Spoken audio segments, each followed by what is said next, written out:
I think people will get mad at me considering what my show's about if I don't apply a little pressure here. But I think it's just a framing problem. You're not saying necessarily, now correct me if I'm wrong, but I don't think you're saying that taking one drug or another turns somebody into someone who is now bipolar.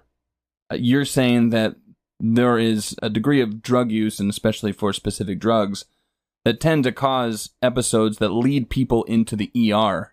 And from there, it's increasingly likely that because they had that episode, they may be diagnosed with bipolar.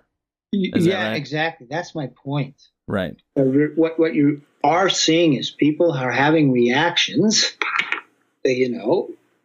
to drugs that are meant to be mood altering and mind altering.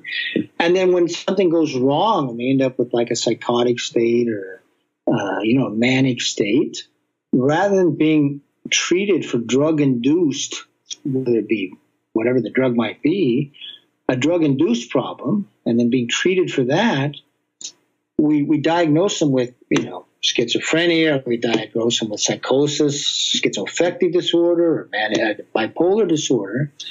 And once you get that diagnosis, of course, now you're treated with other drugs, antipsychotics, antidepressants, mood-stabilizing agents.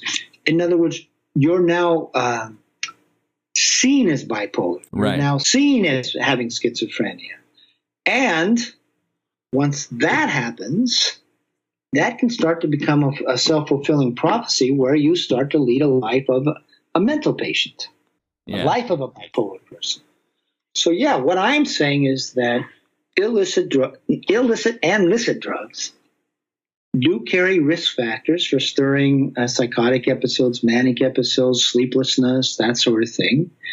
And if you are one of the people who then experiences something like that, psychiatry was set up rather than to treat you for a drug-induced problem, seeing you as having bipolar, having this disorder.